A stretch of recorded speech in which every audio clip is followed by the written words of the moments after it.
ونستعينه ونستغفره ونؤمن به ونتوكل عليه ونعوذ بالله من شرور أنفسنا ومن سيئات أعمالنا من يهده الله فلا مضل له ومن يضلله فلا هادي له وأشهد أن لا إله إلا الله وحده لا شريك له وأشهد أن محمدا عبده ورسوله أما بعد فإن خير الحديث كتاب الله وخير الهدي هدي محمد صلى الله عليه وسلم وشر الأمور محدثاتها فإن كل محدثة بدعة وكل بدعة ضلالة وكل ضلالة في النار. أما بعد فأعوذ بالله السميع العليم من الشيطان الرجيم ومن يرغب عن ملة إبراهيم إلا من سفه نفسه ولقد اصطفيناه في الدنيا وإنه في الآخرة لمن الصالحين. إذ قال له ربه أسلم قال أسلمت لرب العالمين. ووصى بها إبراهيم بنيه ويعقوب يا بني إن الله اصطفى لكم الدين فلا تموتن إلا وأنتم مسلمون. أم كنتم شهداء إذ حضر يعقوب الموت إذ قال لبنيه ما تعبدون من بعدي قالوا نعبد إلهك وإله آبائك إبراهيم وإسماعيل وإسحاق إلها واحدا ونحن له مسلمون. قرآن مجید فرقان حمید میں اللہ احکم الحاکمین ارحم الراحمین نے سابقہ انبیاء و رسول کی سیرت اللہ رب العالمین نے شرح و بسط کے ساتھ بیان فرمایا ہے. سابقہ انبیاء و رسول میں سے پہلا رسول سیدنا نوح علیہ السلام کی سیرت ہمارے زیر مطالعہ ہے. سیدنا نوح علیہ السلام کی سیرت کے کچھ پہلو اللہ رب العالمین نے قرآن مجید میں بیان فرمایا ہے، جبکہ جناب نوح علیہ السلام کی سیرت میں سے جناب نوح علیہ السلام کی وصیت اللہ رب العالمین نے بذریعہ وحی جناب محمد رسول اللہ صلی اللہ علیہ وسلم سے بیان کرتے ہیں، اور پیارے پیغمبر علیہ السلام اسی وحی کو اپنے صحابہ کرام رضوان اللہ علیہم اجمعین کی مجلس میں بیان کرتے ہیں. اور اس حدیث کو بیان کرنے والے صحابی ایک عظیم صحابی عبداللہ ابن عمرو ابن العاص ابن وائل رضی اللہ عنہما ہے. سیدنا عبداللہ ابن عمرو ابن العاص رضی اللہ تعالی عنہ کو یہ شرف حاصل ہے کہ رسول اکرم صلی اللہ علیہ وسلم کی زندگی میں آپ صلی اللہ علیہ وسلم کی حیات طیبہ میں نبی اکرم صلی اللہ علیہ وسلم کی احادیث جمع کرنے کی لکھنے کی سعادت جناب عبداللہ ابن عمرو ابن العاص رضی اللہ تعالی عنہ کو حاصل ہے. یہ انتہائی زاہد عابد صحابی تھے اور یہ نبی علیہ السلام کی احادیث لکھ لیا کرتے تھے. ایک دفعہ وہ نبی علیہ السلام کی احادیث تحریر فرما رہے تھے، کچھ لوگوں نے انہیں روکا ٹوکا اور ان کو یہ قائل کرنے کی کوشش کی کہ آپ نبی اکرم صلی اللہ علیہ وسلم کی ساری باتیں ساری احادیث آپ نقل کرتے ہیں، لکھتے ہیں، تحریر کرتے ہیں. پیارے پیغمبر علیہ السلام ہماری طرح انسان ہیں. نبی علیہ السلام کبھی خوشگوار موڈ میں ہوتا ہے، کبھی نبی علیہ السلام پریشانی کے عالم میں ہوتے ہیں. لہذا نبی اکرم صلی اللہ علیہ وسلم کی ساری باتیں مت لکھا کرے. ان صحابہ کرام کے مشورے پہ جناب عبداللہ ابن عمرو ابن العاص رضی اللہ تعالی عنہ لکھنا چھوڑ دیتے ہیں اور حدیث کا پہلا مجموعہ، ذخیرہ احادیث کا سب سے پہلا مجموعہ جسے الصادقہ کہا جاتا ہے، یہ جناب عبداللہ ابن عمرو ابن العاص رضی اللہ تعالی عنہ کے مرتب کردہ احادیث کا مجموعہ ہے. سیدنا ابو ہریرہ رضی اللہ تعالی عنہ سے بہت زیادہ احادیث منقول ہے، مروی ہے، لیکن جناب ابو ہریرہ یہ اعتراف کیا کرتے تھے رسول اللہ صلی اللہ علیہ وسلم سے سب سے زیادہ احادیث بیان کرنے کا، لکھنے کا، محفوظ رکھنے کا شرف عبداللہ ابن عمرو ابن العاص کو حاصل ہے. وجہ یہ بیان کرتے ہیں جناب عبداللہ ابن عمرو ابن العاص لکھنا جانتے تھے، میں لکھنا نہیں جانتا تھا، لیکن مرویات جب ہم اٹھا کر دیکھتے ہیں سیدنا ابو ہریرہ رضی اللہ تعالی عنہ کی احادیث کی تعداد سیدنا عبداللہ ابن عمرو ابن العاص کی احادیث کی تعداد کے مقابلے میں کم ہے. وجہ یہ ہے کہ جناب ابو ہریرہ رضی اللہ تعالی عنہ رسول اللہ صلی اللہ علیہ وسلم سے براہ راست احادیث نقل کرتے تھے اور ساتھ ساتھ وہ احادیث جو دیگر صحابہ کرام اللہ کی نبی سے نقل کرتے تھے اس کو بھی جناب ابو ہریرہ رضی اللہ تعالی عنہ یاد کر کے بیان کیا کرتے تھے.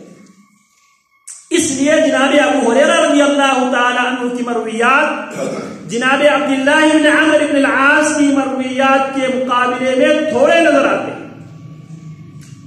تو جناب عبداللہ ابن عمرو ابن العاص ان صحابہ کرام کے مشورے پر عمل کرتے ہوئے حدیث لکھنا چھوڑ دیتے ہیں.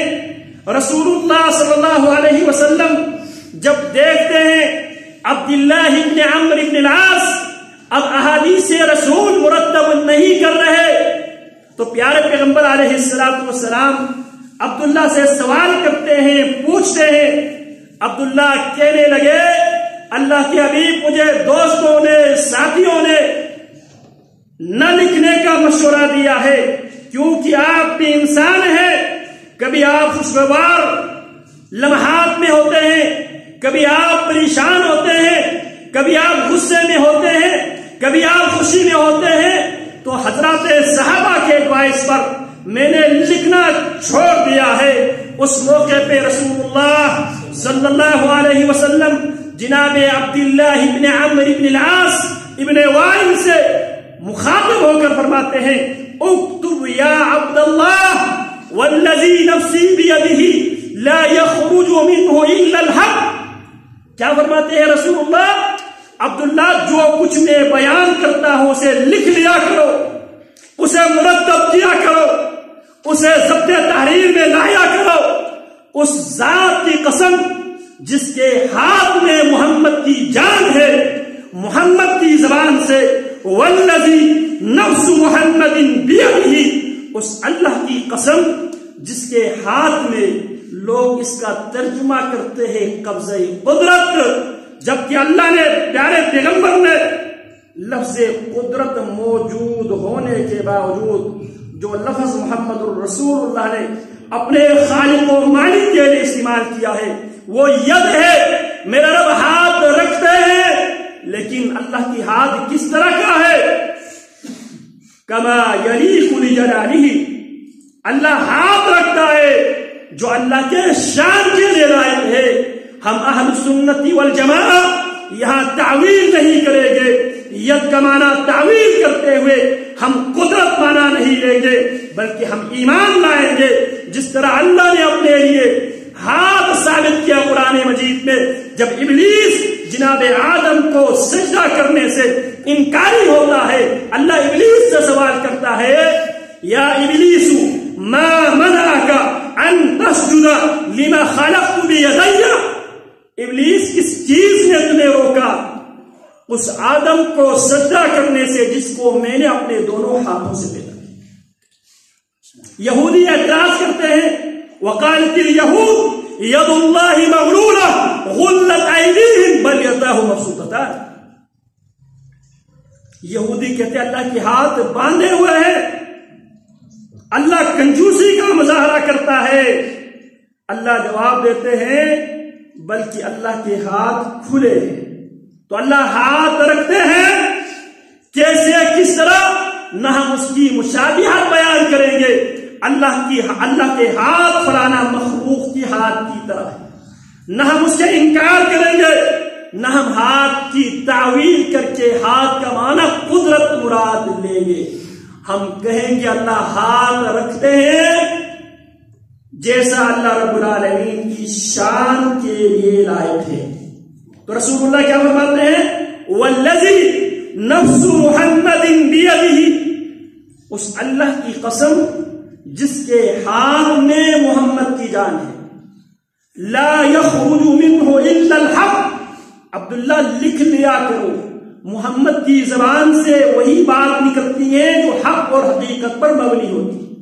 تو یہ عبداللہ بن عمرو بن العاص رضی اللہ تعالی عنہ اس مجلس میں موجود تھے جس مجلس میں محمد الرسول اللہ صلی اللہ علیہ وسلم سیدنا نوح علی نبینا علیہ السلام کے تذکرہ فرما رہے تھے۔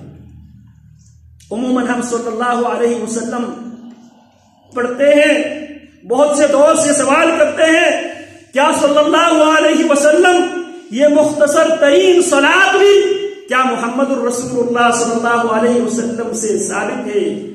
اللہ اکبر کبیرہ۔ عبداللہ بن عمرو بن العاص بن وائل فرماتے ہیں قال كنا عند رسول اللہ صلی اللہ علیہ وسلم، ہم پیارے پیغمبر علیہ السلام کے ساتھ ہی تھے۔ فجاء رجل من اہل البادیہ، ایک دیہاتی آیا، علیہ جبۃ سجان مزرورۃ، اس پر ایک جبہ اس نے پہنا ہوا تھا، اس کی حاشیہ جو ہے وہ ریشم کا تھا۔ فقال ان صاحبکم، وہ آتے ہی پیارے پیغمبر علیہ السلام کے طرز عمل پر تنقید کرتا ہے۔ ان صاحبکم ھذا قد وضع كل فارس ابن فارس، تمہارے یہ جو ساتھی ہے یہ ہر فارس اور ابن فارس کو، ہر سردار اور اس کے بیٹے کو یہ نیچا دکھاتا ہے، ان کی اہمیت ختم کر دیتا ہے۔ وَيَرْفَعُ كُلَّ رَاعٍ ابْنُ رَاعٍ، اور ہر چرواہا اور چرواہے کے بیٹے کو زیادہ اہمیت دیتا ہے، سردار اور سرداروں کی بیٹوں کی اہمیت گرا دیتا ہے، ختم کر دیتا ہے۔ قال، جناب عبداللہ بن عمرو بن العاص بیان کرتے ہیں فأخذ رسول اللہ صلی اللہ علیہ وسلم بمجامع جبته، پیارے پیغمبر اس کی جبے کو پکڑ لیتے ہیں اور فرماتے ہیں لا ارى عليك لباس من لا يعقل، مجھ پر اعتراض کرنے والا انسان، میں تیری اوپر ان لوگوں کا لباس دیکھتا ہوں جو عقل کی نعمت سے عاری اور محروم ہوتا ہے۔ یہ کہہ کر نبی علیہ السلام اپنی مجلس کی طرف واپس تشریف لے آئے۔ پھر صحابہ کرام رضوان اللہ علیہم اجمعین سے مخاطب ہوئے۔ ثم قال ان نبی اللہ نوحا صلی اللہ علیہ وسلم، یہاں پہ جناب نوح کے لیے محمد الرسول اللہ صلی اللہ علیہ وسلم نے جو صلاۃ استعمال کیا ہے وہ ہے صلی اللہ علیہ وسلم۔ یہ لفظ کس کا ہے؟ محمد الرسول اللہ صلی اللہ علیہ وسلم۔ تو بات میں یہ سمجھانا چاہ رہا تھا صلی اللہ علیہ وسلم، یہ جو صلاۃ ہے یہ صلاۃ محمد الرسول اللہ صلی اللہ علیہ وسلم سے ثابت ہے۔ محمد الرسول اللہ اس صلاۃ کے ساتھ آدم ثانی جناب نوح علیہ السلام کو یاد فرما رہے تھے اور یہاں پہ رسول اکرم صلی اللہ علیہ وسلم کے تواضع و انکساری بھی ملاحظہ فرمائیے. آپ خود سید ولد آدم ہے، لیکن اس کے باوجود جناب نوح صلی اللہ علیہ وسلم کے نام عزت و احترام سے محمد رسول اللہ صلی اللہ علیہ وسلم آدم ثانی نوح علیہ نبینا علیہ السلام کے نام عزت و احترام کے ساتھ لیتے ہیں، جس طرح اللہ رب العالمین نے قرآن مجید میں یہی تعلیم دی ہے. وَسَلَامٌ عَلَى الْمُرْسَلِينَ، اللہ کی طرف سے سلامتی ہو بھیجے گئے پیغمبروں پر.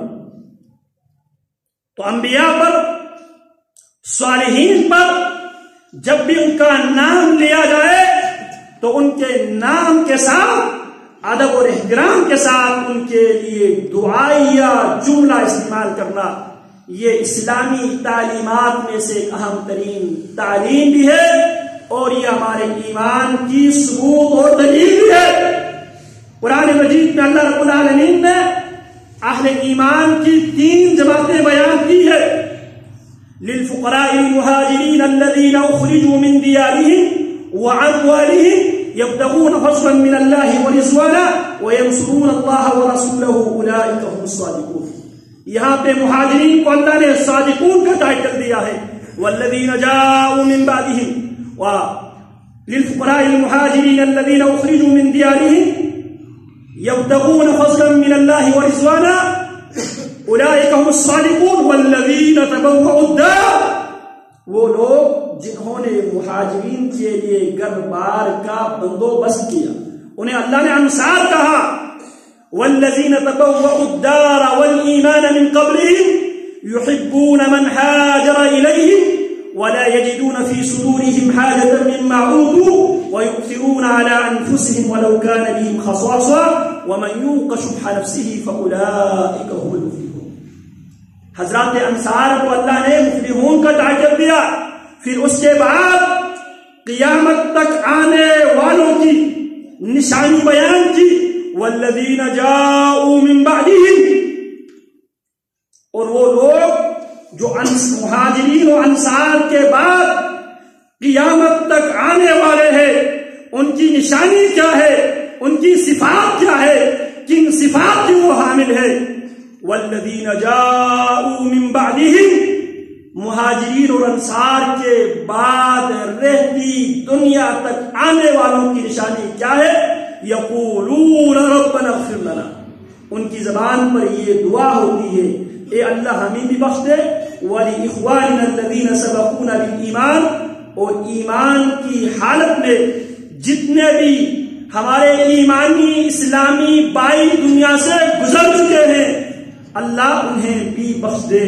وَلَا تَجْعَلْ فِي قُلُوبِنَا غِلًّا لِّلَّذِينَ آمَنُوا رَبَّنَا إِنَّكَ رَءُوفٌ رَحِيمٌ. اللہ جو مومن دنیا میں موجود ہے، کسی مومن مسلمان کے حوالے سے ہمارے دل میں کینہ، بغض، حسد، وَلَا تَجْعَلْ فِي قُلُوبِنَا غِلًّا لِّلَّذِينَ آمَنُوا. اللہ جو گزر چکے ہیں اللہ ان کی مغفرت فرمائے. اللہ جو موجود ہے اللہ ان کے متعلق ہمارے دل میں کینہ، بغض، عداوت، حسد کی بیماری سے ہمارے دل، ہمارے ان ایمان والے موجود بھائیوں سے ہمارے دل کو محفوظ رکھے. تو جناب رسول اللہ صلی اللہ علیہ وسلم جناب نوح علیہ السلام کی نام لیتے ہیں اور فرماتے ہیں ان نبی اللہ نوح صلی اللہ علیہ وسلم، بے شک اللہ کے نبی نوح صلی اللہ علیہ وسلم. لما حضرته الوفات، جب جناب نوح علیہ السلام کی موت کا وقت جب قریب آ گیا، قال لابنہ، جناب نوح اپنے بیٹے سے فرمانے لگے، انی قاص علیک الوصیہ. جناب نوح 950 سال بھرپور اللہ کی توحید کی دعوت دینے کے بعد 950 سال اور 950 سال تو جناب نوح علیہ السلام اپنی قوم کے درمیان رہے. فلبث فیہم الف سنۃ الا 50 عاما، لیکن اس کے بعد مورخین نے الگ الگ تعداد، سالوں کی تعداد بیان کی ہے. کسی نے 300 سال، کسی نے 350 سال. سیدنا نوح علیہ السلام زندہ رہے. یہ تاریخی روایات. ہم اس موقع پہ یہی کہتے ہیں 950 سال قوم کے درمیان گزارنے کے بعد، قوم کی ہلاکت کے بعد، جناب نوح علیہ السلام جتنی عمر اللہ کی طرف سے ان کے لیے مقدر تھی، وہ زندگی گزارنے کے بعد جب جناب نوح علیہ السلام کی موت کا وقت جب قریب آ گیا، بیٹے کو بلایا، بیٹے کو بٹھایا اور بیٹے سے فرمانے لگے انی قاص علیک الوصیہ، بیٹا 950 سال کا تجربہ میں تمہارے سامنے وصیت کی صورت میں تمہیں بیان کرنے والا ہوں، تم سے وصیت کرنے والا ہوں. آمرک باثنتین وانہاک عن اثنتین، بیٹا 2 باتوں کا تمہیں میں حکم دیتا ہوں، وانہاک عن اثنتین، 2 باتوں سے تمہیں روکتا ہوں، تمہیں منع کرتا ہوں. آمرک بلا الہ الا اللہ، بیٹا جس بات کا میں تمہیں حکم دیتا ہوں وہ یہ ہے آمرک بلا الہ الا اللہ، میں تمہیں لا الہ الا اللہ کا حکم دیتا ہوں. یہ لا الہ الا اللہ، اس کے ساتھ وفاداری، اس کے ساتھ اپنے آپ کو جڑا رکھنا ہے. کب تک؟ وَلَا تَمُوتُنَّ إِلَّا وَأَنْتُمْ مُسْلِمُونَ، تم پر موت نہیں آنی چاہیے مگر ایمان کی حالت میں آنی چاہیے. لا الہ الا اللہ کے ساتھ تمہارا رشتہ قائم ہو، اس حالت میں تم پر موت آنی چاہیے. میں تمہیں لا الہ الا اللہ کا حکم دیتا ہوں. کیوں؟ فرماتے ہیں فَإِنَّ السَّمَاوَاتِ السَّبْعَ وَالْأَرْضِينَ السَّبْعَ، اگر 7 آسمان اور 7 زمین لو وضعت فی کفۃ، ترازو کی ایک پلڑے میں رکھا جائے، ووضعت لا الہ الا اللہ فی کفۃ، اور لا الہ الا اللہ کو ایک پلڑے میں رکھا جائے، رجحت بہن لا الہ الا اللہ، لا الہ الا اللہ ان پر باری ثابت ہوگا. اور یہی حدیث سیدنا عبداللہ ابن عمرو بن العاص رضی اللہ تعالیٰ عنہ کی ایک مشہور اور حدیث ہے جسے امام ترمذی نے جامع ترمذی میں نقل کیا ہے.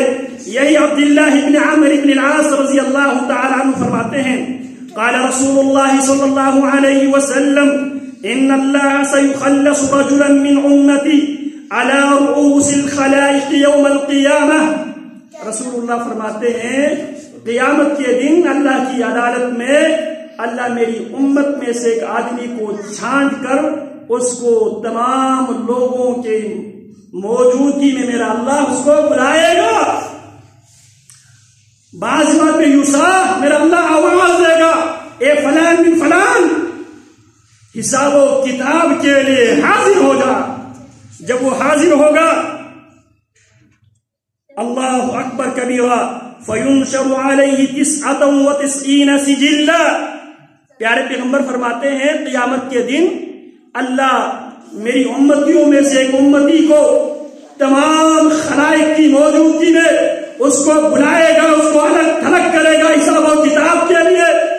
فَيُنْشَرُ عَلَيْهِ 99 سِجِلًّا، حساب و کتاب کے لیے اللہ رب العالمین اس کے ریکارڈ کو اس کے سامنے کھول دیں گے اور اس کے ریکارڈ 99 رجسٹر پر مشتمل ہوں گے. یہ وہ حساب و کتاب والی کتاب ہے.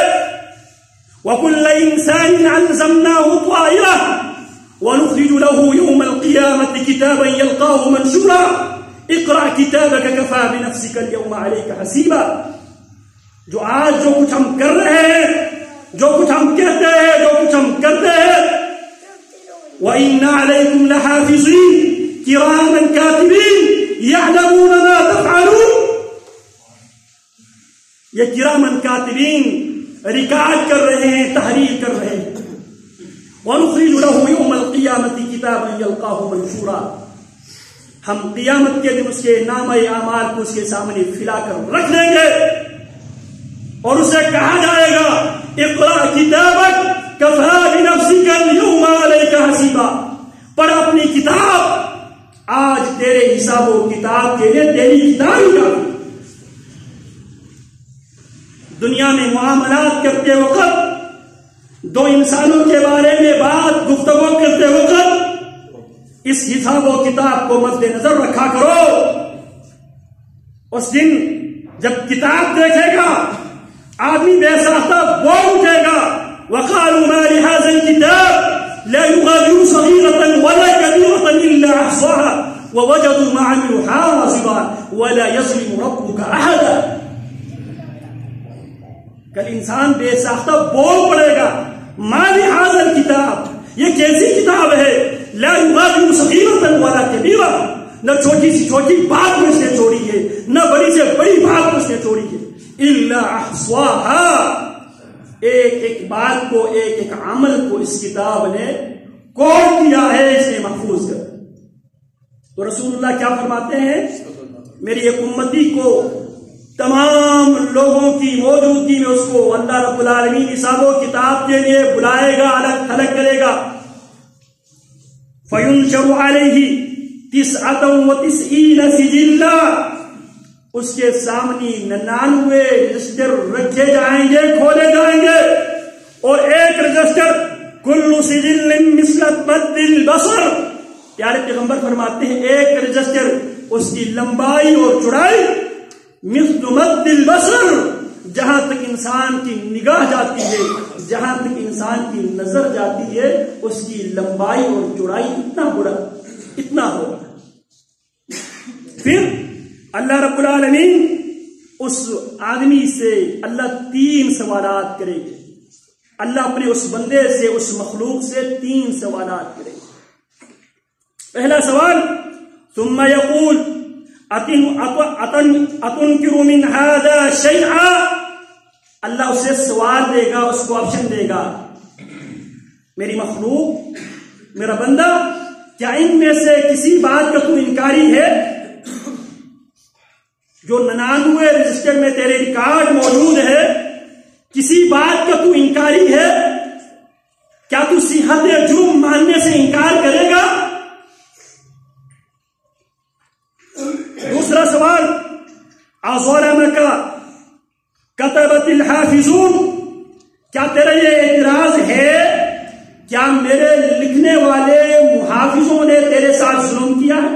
کیا تیرا یہ اعتراض ہے کرامن کاتبین نے تیرے ساتھ ناانصافی کرتے ہوئے، تیرے ساتھ دشمنی کرتے ہوئے، تیرے ساتھ ظلم کرتے ہوئے انہوں نے وہ سب کچھ لکھ لیا ہے جو تو نے نہ کیا؟ اظلمک کتبت الحافظون، کیا میرے لکھنے والے کرامن کاتبین نے تیرے ساتھ ظلم کیا ہے؟ کیا اس بات کو تو دعوے دار ہے؟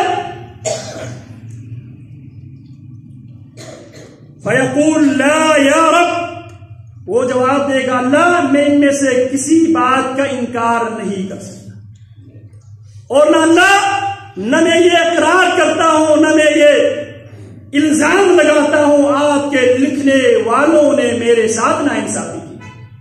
اللہ تیسرا سوال کرے گا فیقول افلک عذر،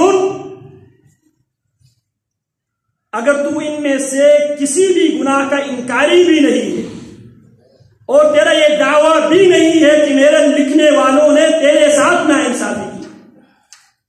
تیسرا آپشن میں یہ ہو سکتا ہے افلک عذر، کیا تیرے پاس کوئی معقول عذر ہے، اللہ یہ کام میں نے اس وجہ سے کیا. جواب دے گا فیقول لا یا ربی، وہ بول اٹھے گا اللہ میں اس بار میرے پاس کوئی عذر، کوئی بہانہ بھی نہیں ہے.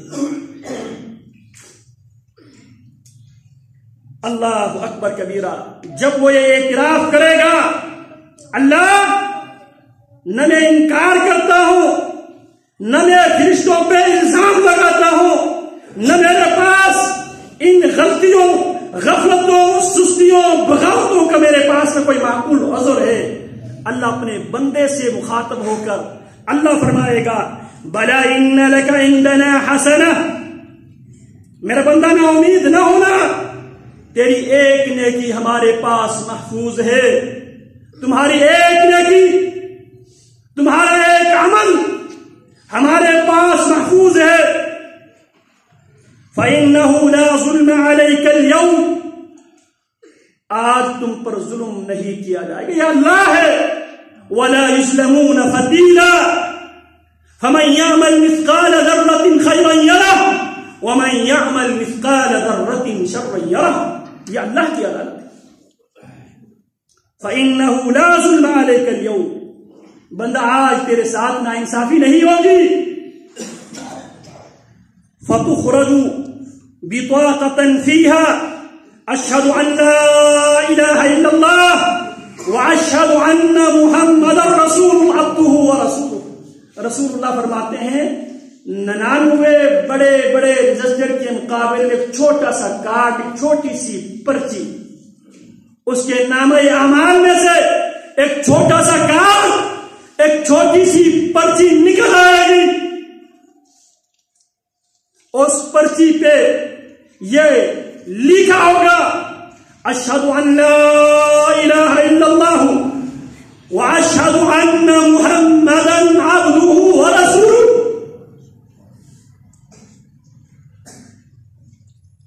کلمہ توحید اور رسول اللہ کی رسالت و بشریت کا اعتراف پر مبنی ایک پرچی نکل آئے گی۔ فیقول، یہ دیکھ کر وہ بندہ کہے گا اللہ اس چھوٹی سی پرچی، یہ چھوٹا سا کام، اس کے مقابلے میں میرے گناہوں کے، میری غلطیوں کے 99 رجسٹر آگے پڑے ہوئے ہیں۔ یہ چھوٹی سی پرچی، یہ چھوٹا سا کام 99 رجسٹر کا کیسا مقابلہ کرے گی یہ پرچی؟ اللہ اکبر کبیرہ۔ اللہ پھر اس کو تسلی دے گا فیقول احضر وزنک، آپ اپنے وزن، اپنے اس نامہ اعمال کو تولنے کے عمل کے لیے حاضر ہو جائیے۔ جنت میں جانے کے حوالے سے اہل ایمان کی 3 گروہ، 3 جماعتیں ہوگی۔ جنت میں جانے کے حوالے سے اہل ایمان 3 جماعتوں میں منقسم ہوں گے۔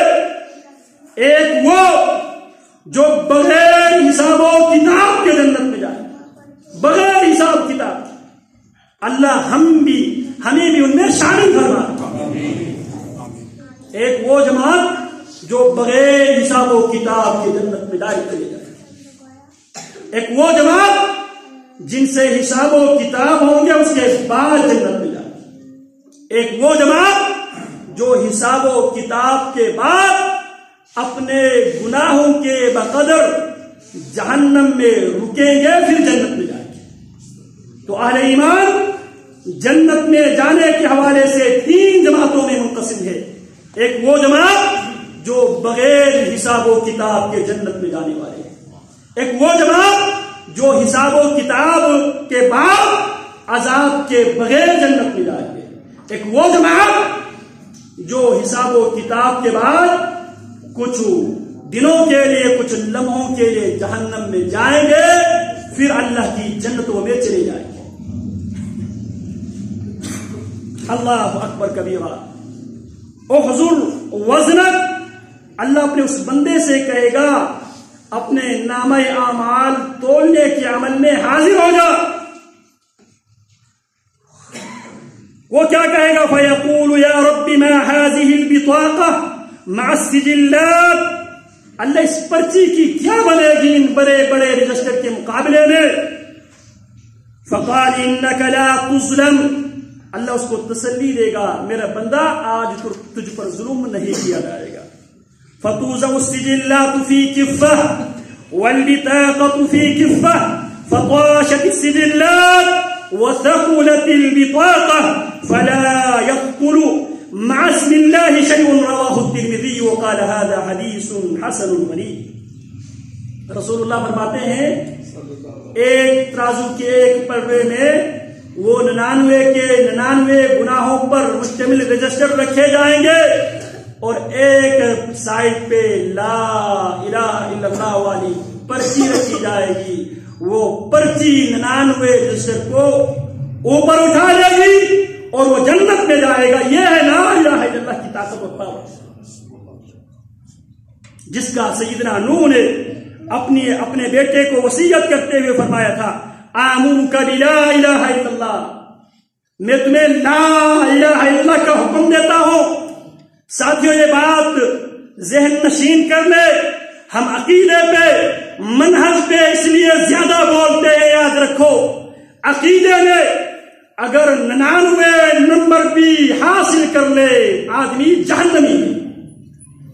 عقیدے میں 100/100 نمبر 100/100 نمبر لینا ضروری ہے کامیابی کے لیے. عقیدے میں اگر 99 نمبر لے لے 100 میں سے پھر بھی وہ جہنمی ہے, وہ ناکام ہوگا. کامیابی کے لیے عقیدے میں 100/100 نمبر ضروری ہے. اس لیے ہم عقیدے کو فوکس کرتے ہیں. یہ عقیدہ اذا سکت الرصاص فیا حجارۃ محدثی ان العقیدۃ قوۃ لا تہزمی. عقیدہ ایسی قوت ہے دنیا کی کوئی ٹیکنالوجی عقیدے کو شکست نہیں دے سکتی. عقیدہ بنیاد ہے. اس لیے ہم عقیدے پہ زیادہ زور دیتے ہیں. لا الہ الا اللہ فطاشت السجل. پیارے پیغمبر فرماتے ہیں وہ 99 کے 99 رجسٹر اوپر چلے جائیں گے اور لا الہ الا اللہ والی پرچی باری ثابت ہوگی.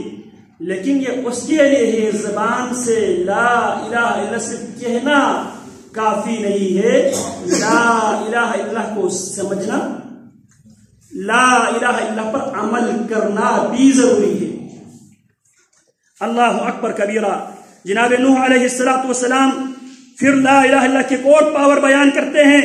فرماتے ہیں لو ان السماوات السبع والارضین السبع کن حلقة مبحنة قسمتهن لا الہ الا اللہ. اگر یہ 7 آسمان اور 7 زمین ایک مضبوط کڑا بن جائے, ایک مضبوط کڑا بن جائے, یہ لا الہ الا اللہ کے اندر اتنی پاور اور اتنی طاقت ہے وہ اس کڑے کو چیر کر, اس کڑے کو توڑ کر, اس کو کراس کر کے وہ عرش پہ بولا الہ الا اللہ چلا جاتا ہے. الیہ یصعد الکلم الطیب والعمل الصالح یرفعہ. یقین نہ آئے سیدنا یونس ابن متى علیہ وعلی نبینا افضل الصلاة والسلام, ان کا واقعہ اللہ نے ذکر کیا ہے. وَظَنُّونِ إِذْ ذَهَبَ مُغَاضِبًا. پھر اللہ فرماتے ہیں فَنَادَى فِي الظُّلُمَاتِ أَن لَا إِلَٰهَ إِلَّا أَنْتَ سُبْحَانَكَ إِنِّي كُنْتُ مِنَ الظَّالِمِينَ. ایک طرف مچھلی کے میدے میں گرفتار ہے, اس کے اوپر مچھلی کی پیٹ, اس پر مچھلی کی کھال اور اس پر سمندروں کی تہ. فنادى فی الظلمات, اندھیروں میں. قرآن اس کو اندھیروں سے تعبیر کرتا ہے, اندھیرا نہیں اندھیروں سے تعبیر. اندھیروں سے وہ قیدی لا الہ الا اللہ کی پاور دیکھے. فنادى فی الظلمات, اندھیروں سے یہ آواز دیتے ہیں, اس عقیدے کو بیان کرتے ہیں لا الہ الا انت. اللہ اس مصیبت سے, اس قید خانے سے مجھے رہائی دینے والا, مجھے اس سے نکالنے والا لا الہ الا انت. اللہ تیرے علاوہ کوئی مجھے رہائی دے نہیں سکتا. سبحانک, اللہ تو پاک ہے. اللہ اگر میں کسی مخلوق کو پکاروں وہ مخلوق کمزور ہے. کوئی مخلوق اتنے بڑے سمندر بڑے سمندر کے اندر ہزاروں مخلوق میں ہزاروں قسم کی مچھلیاں، ہزاروں قسم کی مچھلیوں میں ہزاروں کی تعداد میں ایک مچھلی، اس مچھلی کی پیٹ میں جناب یونس، سبحانک اللہ تو کمزوریوں سے پاک ہے، دنیا میں کوئی مخلوق مجھے اس قید خانے سے، اس صعوبت خانے سے رہائی دینے والا نہیں ہے، سبحانک تو پاک ہے۔ اللہ کی تحلیل، توحید، اللہ کی تسبیح اور ساتھ انی کنت من الظالمین، توحید، تسبیح اور اقرار جرم اللہ فرماتے فاستجبنا له ونجیناہ من الغم وکذالک ننجی المؤمنین، ہم نے جناب یونس علیہ السلام کو اس پریشان کل مراحل سے ہم نے اس کو نجات دی، وکذالک ننجی المؤمنین، جو ایمان اور یقین کے ساتھ تحلیل، تسبیح اور اعتراف، کلمہ توحید، کلمہ تسبیح، ایمان عقیدے کے ساتھ اور ساتھ اپنے گناہوں کا کوئی اعتراف کرے تو اللہ کا وعدہ کیا ہے؟ فنجیناہ من الغم، ہم نے جناب یونس علیہ السلام کو اس پریشانی سے ہم نے انہیں نکالا، وَكَذَلِكَ نُنْجِي الْمُؤْمِنِينَ، اسی انداز میں تمام پکارنے والے، انہی باتوں پر ایمان رکھنے والوں کو دنیا کی ہر مشکلات سے ہم نکالیں۔ تو یہ ہے لا الہ الا اللہ کی پاور۔ اندھیروں میں لا الہ الا اللہ پکارتے ہیں، مچھلی کی میدے کو، اس کی پیٹ، اس کی کھال، پانی کی تہ، یہ سب کراس کر کے لا الہ الا اللہ ان کو توڑ کر، ان کو چیر کر عرش تک جا پہنچتا ہے۔ تو جناب نوح کیا فرماتے ہیں؟ آمرک باثنتین وانہاک عن اثنتین، دو باتوں کا تمہیں حکم دیتا ہوں، دو باتوں سے تمہیں روکتا ہوں، جن دو باتوں کا تمہیں حکم دیتا ہوں، آمرک بلا الہ الا اللہ فإن السماوات السبع والأرضین السبع لو وضعت في كفة ووضع لا الہ الا اللہ في كفة لرجحت بهن لا الہ الا اللہ لو عن السماوات السبع والأرضین السبع كن حلقة مبحرة قصرتهن لا إله إلا الله، وصلى الله وسلم على نبينا محمد وعلى آله وأصحابه والتابعين.